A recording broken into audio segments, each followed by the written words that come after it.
But with that, Jeff, what I've been seeing a lot on X is people posting up the best wide receiver duos in the league. You commonly see Devontae Smith and AJ Brown. You see T. Higgins and Jamar Chase. I wanted to ask you, where do you think Darnell Mooney and Drake London land in the landscape of the NFL as far as receiver duos go? Would you say they're top 10, top 15? Where would you rank our duo? God, when you look at some of these duos, right? And you mentioned Chase, Higgins, AJ Brown, Devontae Smith, Justin Jefferson, Jordan Addison, Tyreek Hill, Jalen Waddle. You go out to the Rams, you got Puka, you got Devontae. Um, I don't know how you don't put Mooney in London, other than the fact that they are here in Atlanta. I don't know how you don't put them. I would almost go top 5, top 6. And there are websites out there that won't even put these guys in the top 10, which I think is absolutely laughable if I'm being completely honest with you, right? Jamar Chase, T. Higgins, to me, that's the best duo in the league. You're not going to get better than that. You got two ones who love playing together and don't mind sharing the spotlight with the other, and that goes a long way. It's hard to argue AJ Brown and Devontae Smith at number 2, right? Like, it's really hard to say that those guys aren't number 2. This is gonna probably piss off some people.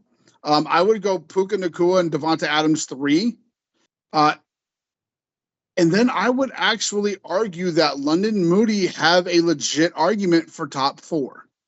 I think they are a better duo than Justin Jefferson and Jordan Addison, which will piss off some people because, Jefferson, obviously the big name there. And I absolutely think they're better than Tyreek Hill and Jalen Waddle. And I'll debate that until I can't breathe anymore.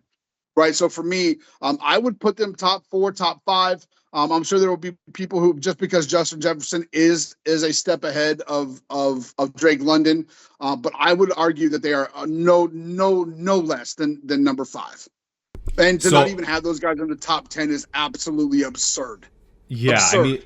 I mean, I think their floor is definitely top 10. However, when we're just looking at Jefferson and Addison, it's just hard when you have that. Hopefully Drake London gets into that Justin Jefferson stratosphere. That's not a guarantee. I think he'll be really good, but getting into that alpha Justin Jefferson, Jamar Chase sort of atmosphere is very challenging. So for that reason, I'd probably rank them lower. However, I'm with you on Tyreek Hill and Jalen Waddle. If you asked me today which receiving core would I rather have, ours or Miami, I would choose ours all day. And if we're just talking duos, that's fine too. I mean, Jalen Waddle has been nothing but a disappointment since he walked into the league. And I understand that he's playing next to Tyreek Hill, but I mean, talk about that draft, right, Jeff? Like, we picked Kyle Pitts number 4. I believe Chase went number 5, and then Waddle went number 6 there. So like in between our pick, like Chase was obviously the one that would have been the best pick at that spot. But then like you also had like Penei Sewell and Micah Parsons. Like, there was a lot of talent that came right after like Waddle and Pitts that both Miami and Atlanta probably, they're probably second guessing themselves there. But nonetheless, I mean, Miami's wide receiving core, the outlook there, the arrows pointing down. Maybe Tyreek Hill could have a resurgence this season, maybe. But I would take London and Mooney over them in a heartbeat. Yeah, and I mean, when you look across the NFL, right, and like people are starting to put like CeeDee Lamb and George Pickens, based on what? I would argue based on what? George Pickens wants to be more pissed off and wants to start more shit than he wants to catch footballs. Does he have the talent to be? Absolutely. Has he proven on the field yet? No. Amon-Ra St. Brown and James Williams, they're very good. They're not better than Drake London and Mooney at all. You got Mike Evans and Chris Godwin. No. Mike Evans is at the tail end of his career. Godwin is a great number 3. He's not a number 2. Torrey McLaurin and Deebo Samuel, stop it. downside Like, of their I career. mean, that's absolutely fucking absurd. And then Jackson Smith, Jigba, and Cooper Cup in Seattle. I really like those are all the duos that I've seen ranked ahead of Drake London, and Darnell Mooney. And for me, again, I would argue that Moody and them. If you don't want to say top four, that's fine. But top five, I'm not giving you anything outside that top five. I'm I just mean, not.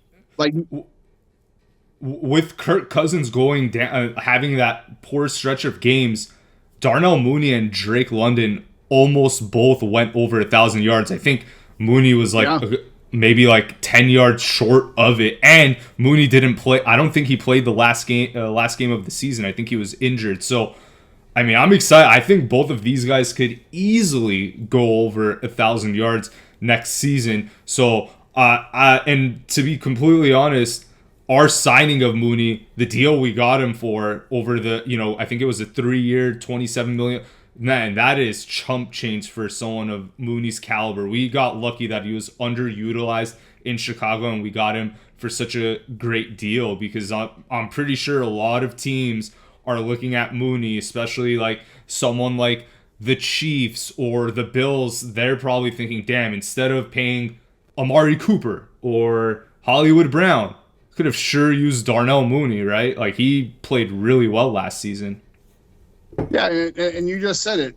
16 games, 992 receiving yards, and we had that month-long stretch where Kirk Cousins was absolute shit.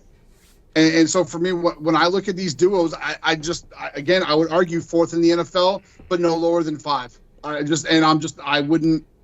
And the other teams ahead of them have quarterbacks that people would argue are better than Michael Penix, and it's hard to say that Joe Burrow isn't, right? Like, it's hard to say that Joe Burrow is not better than Michael Penix, right? Because he clearly is, right? Like, in that, we're not even going to argue that. When you start looking though at at number two up in Minnesota, okay, they just went out and signed what's his name from Seattle this year. I'm just not, again, a guy that I'm not all that high on. Michael, I'll take Michael Penix over him in Minnesota. AJ Brown, Devontae Smith with the Eagles. Again, I'm not going to argue that. That is a Super Bowl winning duo. You know what I mean? Like, I'm not going to argue that. I will absolutely give that to them in that top four. Up there you've got Tyreek Hill and Jalen Waddle. Stop it. Tua is not better than Michael Penix. I don't give a damn. One has 5 years in the NFL. The other one has 3 games. I've seen enough in 3 games from Michael Penix to tell you right now that he's better than Tua is. And Jalen Waddle is not better than Darnell Mooney. He's just not. So, and it's funny because you go over and, talk about how those two combined for 3,000 yards in 2022. Bitch, it's 2025. Like, what does 2022 have to do with where these guys are at? Tyreek Hill doesn't want to be in Miami anymore, and he's played like it too. So, like, again, for me, give me those guys in the top 5. I would argue at number 4, but I think that duo is going to shock a shit ton of people here in 2025. Yeah, especially now that we get 9 for a full season. Him taking the first team reps and the offense sort of being built around him too. It's a very different skill set than Kirk Cousins, Jeff. Like, it's going to look a little bit. Not a little bit. I think the offense is going to look a lot different with MP9 versus what we had for Kirk. I mean, we just threw the guy into the fire and he responded. Credit to him, but I'm excited to see what happens with one freaking offseason of him taking all those reps and building that chemistry with our receivers. I think we're going to be pleasantly surprised at the production. The one thing that I will say, and I think UGA fans will be happy for me to say this, is I do think that Pickens and Lamb duo has a lot of upside, but to your point, Pickens is a, nutcase. Like, we just don't know what we're going to get out of him. He has all he's kind of like Pitts in the sense that, like, you see the talent, except he's more of a headache than Pitts. Like, Pitts is just like, I don't give a shit, where Pickens actually cares, but he wants the ball. Like, he just goes crazy when he doesn't get it. And, with whoever was throwing him the ball in Pittsburgh, it's hard to fault him for that too. He's still went through hell. But he's still he's not a number 1 option in Dallas. Right? Yeah, and then on top of that, now you're putting him into a locker room that Jerry Jones is going to visit, and Jerry Jones is very much not unwilling to call somebody out in the media. right? George Mm-hmm. Pickens is coming from the Steelers, where they don't like to do that type of shit, right? Like they like to try to keep things in house. They don't like things to go outside that front door.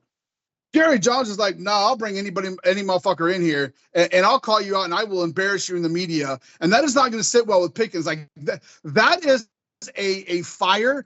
And right now you've got a can of kerosene that is slowly starting to drip, and when it finally makes its way to those embers, it's going to explode, and it's going to be spectacular when it does.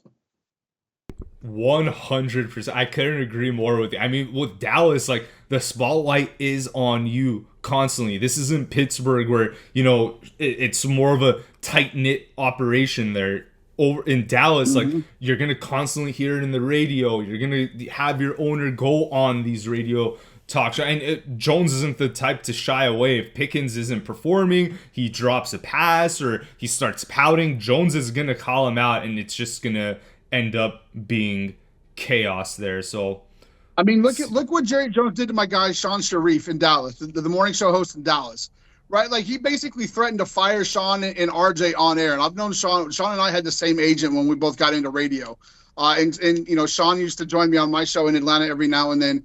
And he's a consummate professional. There's nobody to me better in morning show radio than Sean Sharif is.